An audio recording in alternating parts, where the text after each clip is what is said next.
Hello, everyone. Welcome to another episode of Carry On Friends, the Caribbean American Experience. I'm your host, Carrie Ann.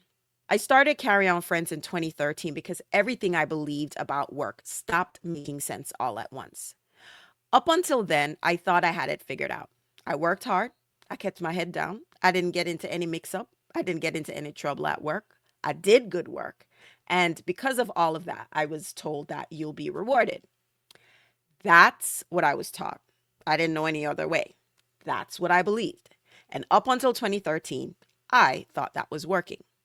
I was a hiring manager. I was doing well. At least I thought I was. I'd survived this long by being excellent at what I did. And yeah, looking back, I can now see through hints of my career that something else was happening. Accommodations were being made for some of the things that I started to bump up against because I delivered. And so in 2013, everything came into focus all at once. I'm typically locked in, heads down, and do my work. And because of that, people thought I was being unfriendly. I didn't realize how much weight was being put into socialization. You know, the social aspect of work, the happy hours, the small talk, the office culture stuff. At the same time, I was interviewing candidates. And I remember one young man in particular. I've told this story many times in the podcast, a young Jamaican man. And I had asked him about his weakness, and his answer was his accent. He thought his accent was a weakness. And that bothered me. At the same time, personally, I wanted to grow, I wanted mentorship, and I wasn't getting what I needed. Not because I wasn't trying, but I couldn't find anyone who could understand what I was going through, understand what I needed. And for those who I thought could be a good fit, they didn't seem quite interested. All of this was happening simultaneously. The realization that hard work alone isn't enough, the discovery that socialization mattered more than I understood, and I couldn't find the conversations online about any of this. That's why Carry On Friends exists, because the way we navigate professional spaces isn't just about individual choices or personality, it's cultural. Now, here's what nobody tells you when you're growing up Caribbean. You know that work ethic your parents drilling at you? The way they said, hold your head down and do your work. Don't get into any crosses or mix up or any trouble at work. And how they didn't leave here so and there so for us to come here and waste opportunities. Now, that work ethic doesn't disappear when you walk into an American workplace. If anything, it gets more complicated. That same work ethic that makes you exceptional can also cause you to burn out because you don't know when to stop. That directness that makes you efficient can get you labeled aggressive or difficult. That same focus on getting quality work done can be read as you being antisocial or not a team player. And you arrive to work believing meritocracy exists. You arrive believing hard work equals success. And then you discover the game has different rules than you were taught. And there's no perfect solution. You're always going to be adjusting, modulating, making choices about how you show up. That's what we're talking about today in Lens 5 of the Caribbean Diaspora Experience Model, aka CDEM. And this lens is about cultural identity influences how we show up at work. Before we go deeper, let me give you a quick context if this is your first time hearing about the Caribbean Diaspora Experience Model, aka CDEM. CDEM is a model I created through Carry On Friends to help us understand how Caribbean cultural identity forms, evolves, and expresses itself outside of the region. It is not an academic theory. It is grounded in real life, my lived experience, and built from years of podcast conversations. The model has 6 lenses. In previous episodes, I've already covered lens 1, where you start shapes the journey. Lens 2, where you live plus what you seek equals how you connect. Lens 3, cultural anchors keep us rooted. And lens 4, your identity will shift. That's the point. Today, we're exploring lens 5, cultural identity influences how we show up at work. And even if this is your first time learning or hearing about CDEM, you can jump right in.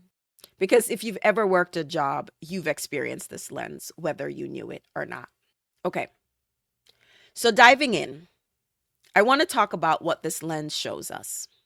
Let me be clear about what this lens is really about.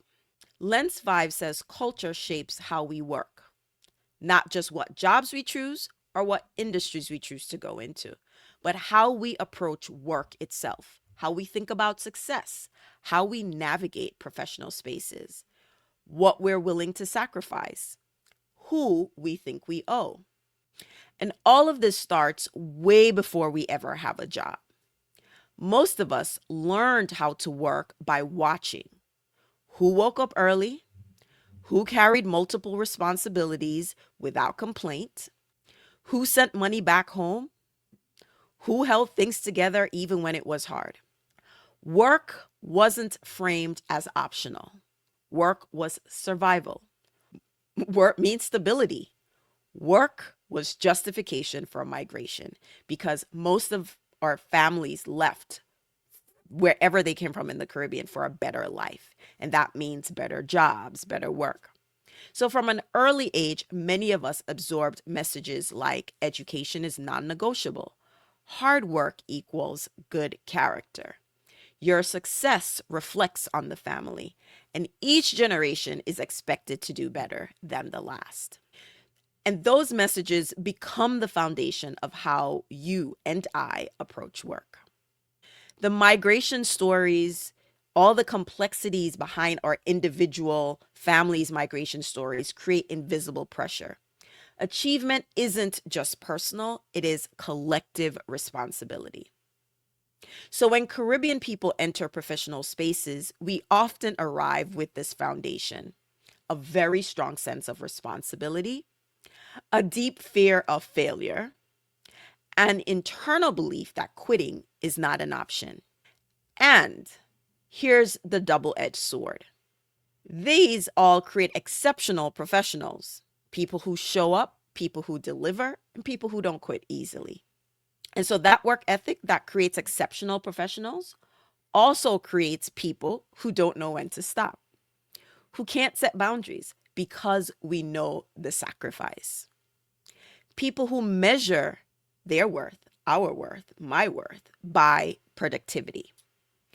People who feel like rest is indulgent or failure is unacceptable. Ambition, professionalism, leadership, these aren't neutral traits we just developed. They are inherited, they're cultural. And these traits function as both positive drivers and sources of pressure. I know this very well. And that's what this lens helps us to see. So there are specific patterns Lens 5 helps us identify. Let's talk about them. So the first pattern, success and ambition as double-edged swords. I mentioned this, but I'm going to go a little deeper into this. So the same drive that pushes you and I to achieve can also push us past our healthy limits. Success feels good, but it also feels like an obligation. You can't stop because too many people are counting on you. Like if you slow down, it means letting people down. Ambition becomes loaded because, God forbid, you don't want anybody calling you or labeling you like you don't have ambition. And it's not just I want to advance, but I have to advance to prove and insert whatever you want to prove here. So I had a previous guest on the show, Natalie, and she talked about she wanted to prove that she can come out of the ghetto and make something of herself. To go back about like, not feeling successful, I think it comes from like how I grew up. Uh, because I grew up poor, right, from Kingston, Jamaica, didn't have a lot, ghetto life, nothing much is expected to come out of those communities. I was being led and driven by just coming out of scarcity. Like the thing that was driving me was coming out of scarcity, proving that I was not going to end up a teenage mom, proving that I could make it. Like there were these things inside of me that I didn't even realize that was driving me. So every time I would go a little bit further, I'm like, wait, am I far enough away from where I started? So my mind wasn't even processing the success. You want to prove that all the sacrifice your family did to send you to America is not wasted and you don't turn walkless. This lens doesn't judge whatever you have to prove, it just names it. So we can make conscious choices about when that drive serves us, because it does, and when we need to protect ourselves from that thing that drives us. The other pattern, the meritocracy myth. As mentioned earlier, we're taught that you work hard and you'll succeed. Your excellence and your excellent work speaks for itself. Just hold your head down and do good work. But that's not how it works anymore, if it ever did. In American workplaces, especially corporate environments, hard work is necessary, but it's just not sufficient, which ties into the next pattern: social and cultural mismatches. The way Caribbean culture approaches work and the way American corporate culture approaches work are often fundamentally different. So, Caribbean work culture tends to value directness and efficiency. You focus on the task at hand. And there's an arm's length professional relationship situation that happens. Then there's respect that comes through competence. You know how to do your work. Success in corporate America requires different things. It requires relationship building and social connection. And you build relationships beyond your immediate team. It values visibility and personal branding, making sure the right people know all about your work. And then there's the self advocacy part. You want to talk about your accomplishments, even when it feels uncomfortable. You got to toot your horn. And then there are blurred lines between personal and professional. And respect, while you'll get respect through hard work, respect comes through likability. Neither is wrong, they're just different. A few years ago, when I used to be on the platform Twitter, I would see a lot of the conversations with young Caribbean professionals talking about why they have to do professional play dates and going to the happy hour and going out to hang out with the office and bar and drinking. And people are complaining about it because they didn't like it. And up until 2013, I'd be in that camp. But when not being social and when not making friends with certain people, basically politicking in the office, brokering relationship with certain people cost me a job. I had to look at things differently. This lens helps you to see, oh, them are play by some different rule over here. So. And I can choose to learn them without abandoning my values. I mean, if you need to survive and take care of your family, you really need to, right? Which is what I did. This lesson I learned at a previous job. I was managing my team, getting my work done, hitting my deadlines, doing all the good things. But I really wasn't social. I didn't hang out. I didn't go to the happy hours. And, I didn't go into people's office and chit chat. And I was labeled mean because of it. And I was offended because I wasn't mean. And the mean wasn't because my work wasn't good. It wasn't because I wasn't professional. I just wasn't playing the social game. That particular experience that culminated in 2014, started in 2013, culminated in 2014, and other experiences throughout my career led me to really focus on career in the first year of Carry On Friends, and even beyond that. It's been the undercurrent, the underlying thread of why Carry On Friends as a platform was started. And I often tell people, like, we are come at work, I play soccer rules, football. We in the Caribbean call it football, America call it soccer. And those are the rules we come in at the game with. But the American corporate environment is playing American football rules, which is a completely different set of rules. And The other thing is a lot of the things that work don't necessarily come naturally to us. I know I grew up hearing, be seen and not heard, and, let the work speak for itself, and not to, you're not supposed to be show off and not blow your horn on when the message opposite, you're supposed to toot your horn. So we end up working twice as hard and not really getting as much recognition, if half we're lucky. So when you show up with one set of values in an environment expecting the other, that's where friction comes in. As I mentioned, your directness gets read as rude, maybe aggressive. Your focus gets read as unfriendly and maybe not a team player. And your boundaries gets read as being unfriendly as well. And so this lens helps us understand that it's not you, it's a cultural mismatch. And you can make strategic choices about when and how to bridge that gap. Let's talk about code switching because this is one of the most complex parts of Lens 5. I can control my accent. You've probably heard it through this episode already. I know exactly how much patois to let through and when. In professional spaces, I speak clear, neutral, like this, no hint of Jamaican, unless me choose to do it. That ability to switch, that's a skill. And that's my cultural code switching. And it's something that many of us have developed as a survival mechanism. As I mentioned earlier in the conversation, the young man that I met who said his accent was his biggest weakness had not yet developed this mechanism. Here's what this lens teaches us about code switching. For me, it's not about cultural betrayal, it's strategic navigation. When I adjust how I speak in a professional setting, I don't consider myself being fake. I'm reading the room and I'm choosing which version of myself serves the moment. Like we said, there's a time and place for everything under the sun. It's not about shame, it's about strategy. And yes, it can be exhausting. Yes, it requires emotional labor that our colleagues may not have to perform. But by naming it, calling it for what it is, recognizing it as a skill that helps us to do it consciously instead of out of shame, is how I choose to frame this. The goal isn't to never code switch. The goal is to do it strategically to protect my energy and to know when to let my full Caribbean self out.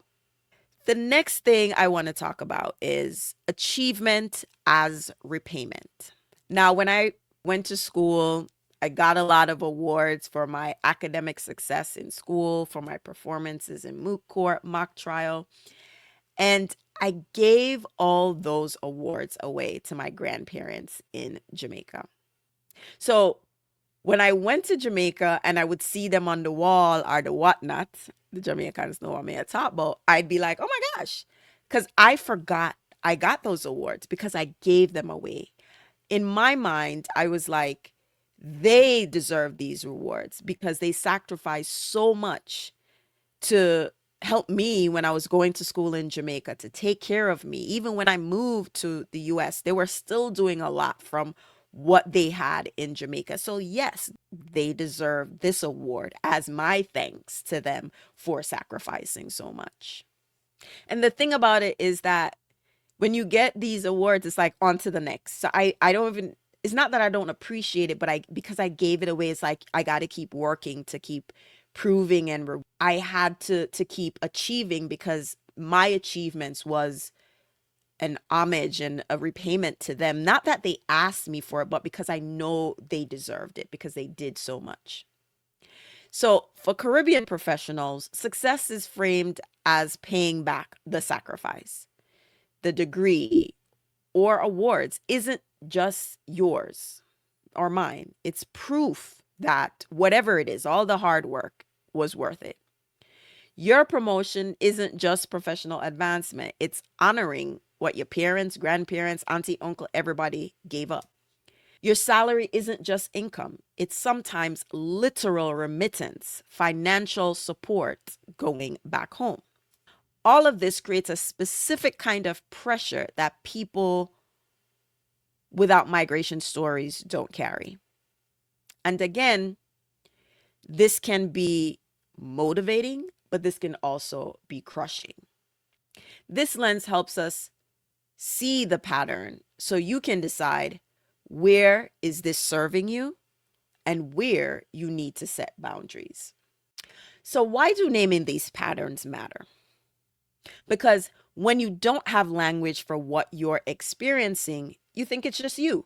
I thought it was just me until I saw all the conversations happening on Twitter at the time. You think I'm not good at office politics. I can't friend up people. I can't bother with the fitness. I don't want to play no game. And, I'm not really social. I just like stay over here. So whatever messages we've told ourselves. But when we understand these are cultural patterns, not just personal peculiarities, right? It changes everything. You stop internalizing the messages you might be getting that it's you, and you start making conscious choices instead of unconscious reactions to what people are saying or behaving towards you.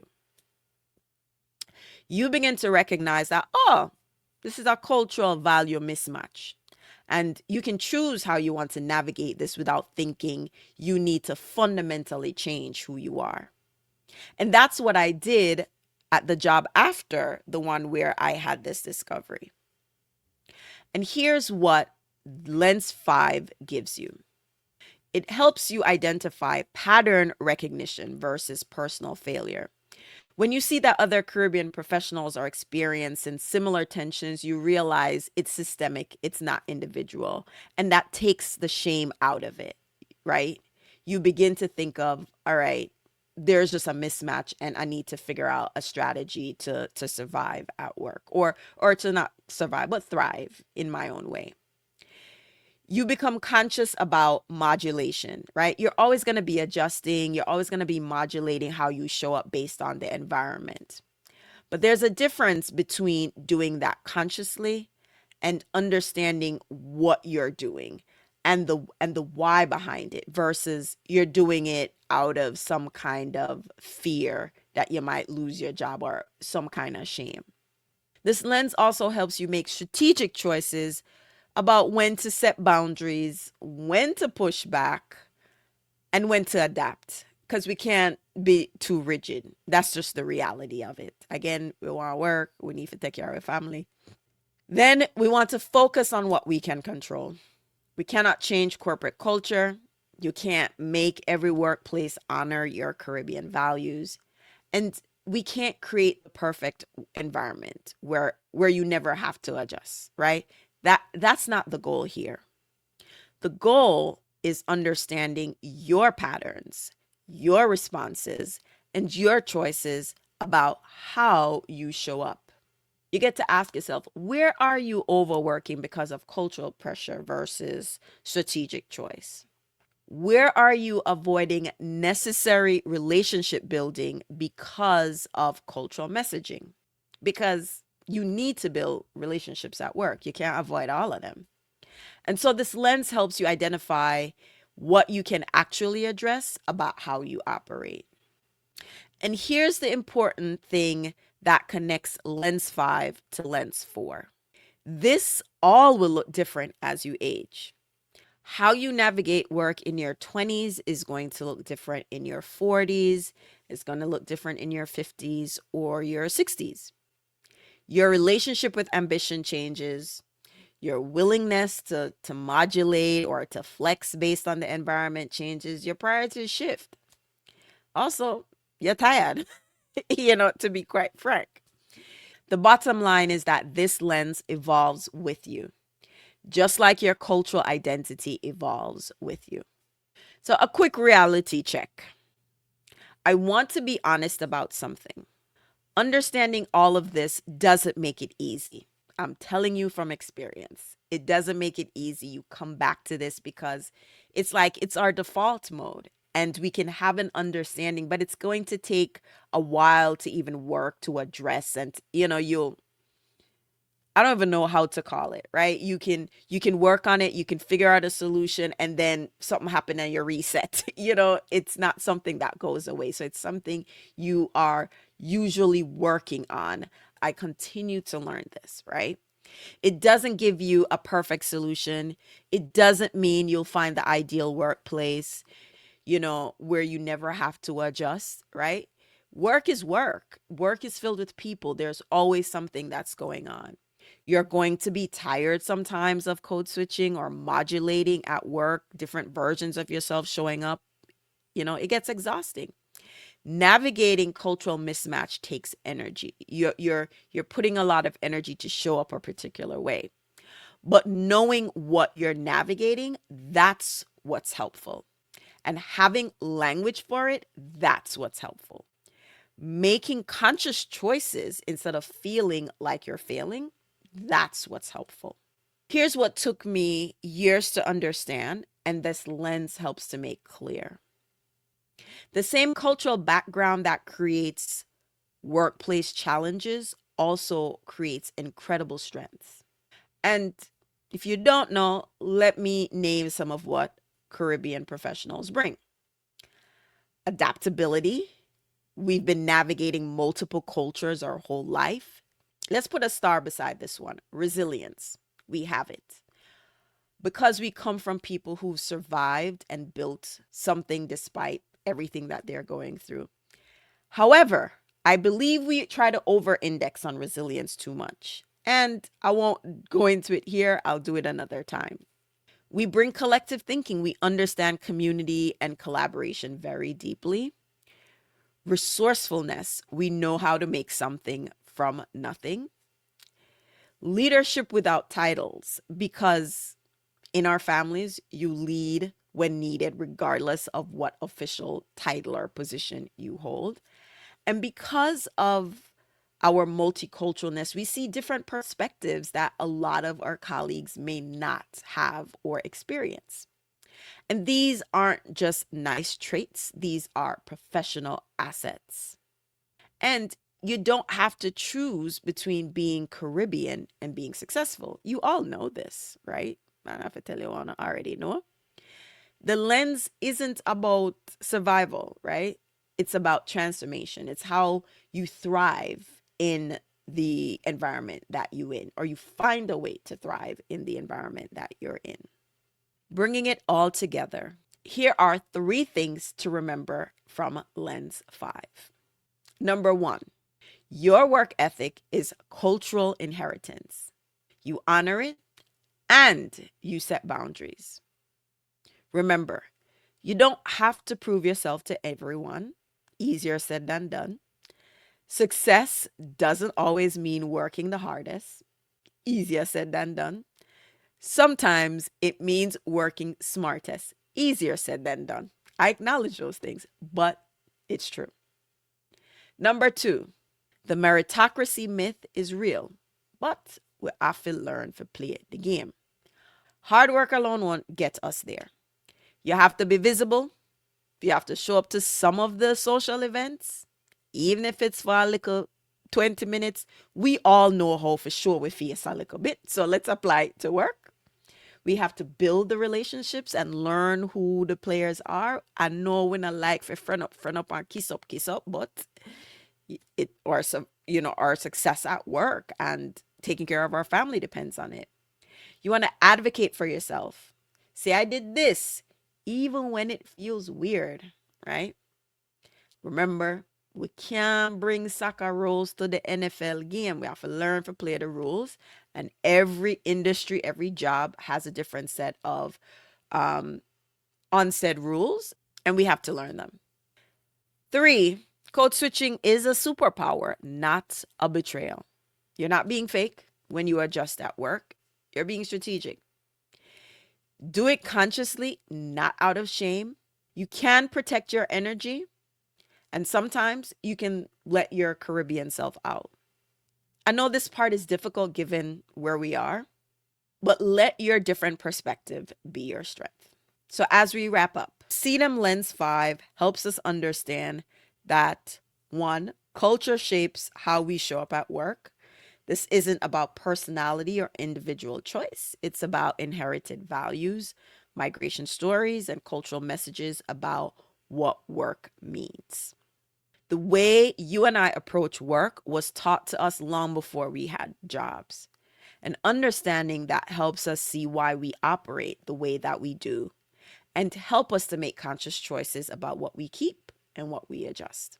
Two, every strength is also a challenge. Work ethic can be exceptional and it can lead to burnout. Ambition can drive success and create unsustainable pressure. This lens doesn't tell you to abandon your cultural values. It helps you to see both sides so you can navigate strategically. Three, there's no perfect solution. You will always be adjusting, modulating, making choices about how you show up. Different environments will require different navigation. The goal isn't finding the ideal workplace. The goal is understanding what you can control about how you operate in whatever environment you're in. Four, this all evolves as you age.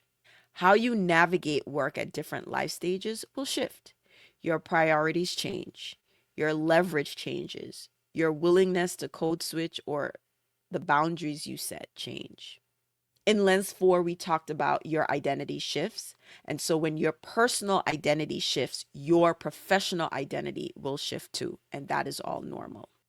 Five, understanding all these patterns helps you to see this as cultural navigation instead of personal failings. And you can make strategic choices instead of internalizing that something's wrong with you, there's some dysfunction, or whatever you've been telling yourself. You're not bad at office politics per se, right? You're just operating with different cultural values. And now you can decide when and how to bridge that gap. So here are some things that I want you to reflect on. I'm not asking you to solve them, just notice what comes up. What did your family teach you about work that you still carry today? How is that serving you? Where is it creating pressure you might need to address? Where is your work ethic or ambition driving you? Are they driving you towards goals that matter? Or are they pushing you past healthy limits? Are you still operating as if work alone is enough? What strategic adjustments might you need to make? And I'm not saying abandon your values, but to navigate the actual game being played in corporate or in work. What patterns in your behavior can you address? Not fixing the workplace, not looking for the grass greener on the other side, not changing other people. What can you choose about how you show up? I want you to think about those because Lens 5 isn't about having all the answers. It's about seeing patterns clearly enough to make conscious choices.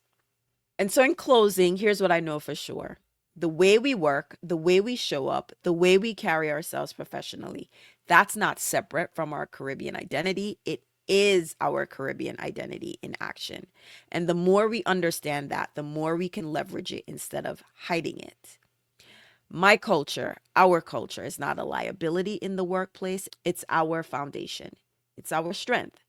It's what makes us have different perspectives, it's what brings value. Once we've learned when to let it show, when to protect it, and when to unleash it strategically, that's when the real magic happens. And I've had that experience after I've learned that very hard lesson. So the way you work, the way you show up, the way you navigate professional spaces is not random. It's not just you, it's cultural. We've all inherited messages about what work means, what success requires, what we owe to others who've sacrificed.